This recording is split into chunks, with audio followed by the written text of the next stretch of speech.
شام کے 5 بجے ہیں۔ السلام علیکم، یہ ریڈیو پاکستان ہے۔ سونیا عدنان سے خبریں سنیے۔ پہلے اہم خبروں کا خلاصہ۔ وزیر اعظم نے متعلقہ حکام کو ہدایت کی ہے کہ وہ برآمدات بڑھانے کے لیے مقامی اور غیر ملکی سرمایہ کاروں کو تمام ضروری سہولیات کی فراہمی یقینی بنائیں۔ وزیر خزانہ نے کہا ہے کہ جون کے آخر تک ملک کے غیر ملکی زر مبادلہ کے ذخائر تقریباً 18 ارب ڈالرز تک پہنچنے کی توقع ہے۔ پاک فوج کی جانب سے آپریشن غضب للحق کے تحت افغان طالبان کی بلا اشتعال جارحیت کے جواب میں بھرپور کارروائیاں جاری ہیں۔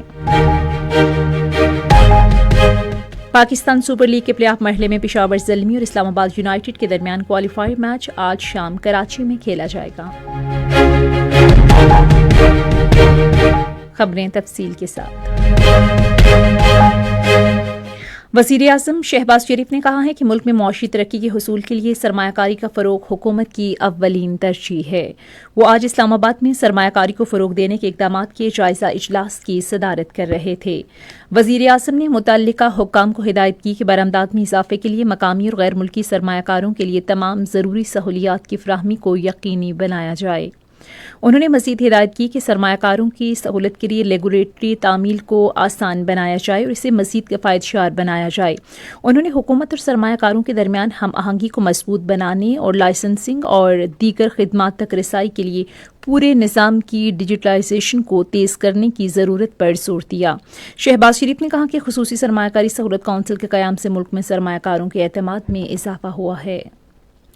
Centre of excellence for autism spectrum disorder کے ایڈوائزری بورڈ کا اجلاس آج اسلام آباد میں ہوا، جس کی صدارت نائب وزیر اعظم اسحاق ڈار نے کی۔ اسحاق ڈار نے سینٹر کے قیام کی جگہ کو حتمی شکل دینے پر اطمینان کا اظہار کرتے ہوئے منصوبہ بندی اور ترقیاتی عمل تیز کرنے کی ہدایت کی۔ انہوں نے آٹزم اسپیکٹرم ڈس آرڈر میں تعلیم، علاج کی خدمات اور تحقیق کو یقینی بنانے کے لیے معیاری خدمات کی فراہمی، تربیت یافتہ پیشہ ور افراد، خصوصی فن تعمیر اور بہترین بین الاقوامی طریقوں پر عمل درآمد یقینی بنانے پر زور دیا۔ وزیر خزانہ محمد اورنگزیب نے کہا ہے کہ رواں مالی سال کے دوران ملکی معاشی ترقی تقریباً 4% رہے گی۔ انہوں نے اسلام آباد میں یورپی یونین اور پاکستان اعلیٰ سطح کے بزنس فورم سے خطاب کرتے ہوئے کہا کہ ملک معاشی اشاریوں کے حوالے سے استحکام حاصل کر رہا ہے۔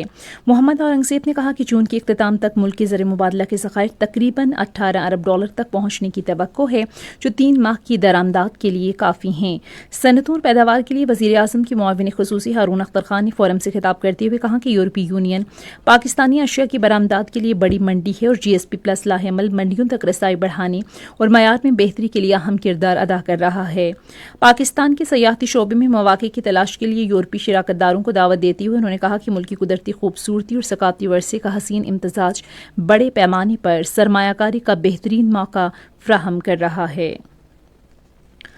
وزیر صحت سید مصطفیٰ کمال نے ملک میں HIV اسکریننگ اور علاج کے مراکز کے دائرہ کار کو توسیع دینے کے منصوبے کا اعلان کیا ہے۔ وفاقی وزیر نے آج اسلام آباد میں ایک نیوز کانفرنس سے خطاب کرتے ہوئے کہا کہ تونسہ یا اسلام آباد میں HIV کی کوئی وبا نہیں ہے۔ انہوں نے کہا کہ تونسہ میں حال ہی میں سامنے آنے والا واقعہ 2024 میں پیش آیا تھا اور اس وقت اس کے دوبارہ ہونے سے بچنے کے لیے صوبائی حکومت کے ساتھ مل کر مناسب اقدامات کیے گئے تھے۔ اسلام آباد کے حوالے سے مصطفیٰ کمال نے کہا کہ وفاقی دارالحکومت میں HIV کے 618 رجسٹرڈ کیسز ہیں۔ ان میں سے 210 کا تعلق اسلام آباد سے ہے، جبکہ باقی 408 کا تعلق دوسرے علاقوں سے ہے۔ پاک فوج کی آپریشن غضب للحق کے تحت افغان طالبان کی بلا اشتعال جارحیت کے جواب میں بھرپور جوابی کارروائیاں جاری ہیں۔ سیکیورٹی ذرائع کے مطابق پاک فوج نے چمن سیکٹر میں افغان طالبان کی متعدد چوکیوں کے مؤثر طریقے سے نشانہ بنا کر تباہ کر دیا۔ افغان طالبان کی سرشان، المرجان اور دیگر تنصیبات کو بھی کامیابی سے نشانہ بنایا گیا۔ پاکستان سپر لیگ کے پلے آف مرحلے میں پشاور زلمی اور اسلام آباد یونائیٹڈ کے درمیان کوالیفائر میچ آج کراچی میں کھیلا جائے گا۔ میچ شام 7 بجے شروع ہوگا۔ اسی کے ساتھ ہی خبریں ختم ہوئی۔ مزید خبروں اور تجزیوں کے لیے آئیے ہماری ویب سائٹ پر radio.gov.pk اور فیس بک کے link radio Pakistan news official پر براہ راست ویڈیو اسٹریمنگ بھی ملاحظہ کیجیے۔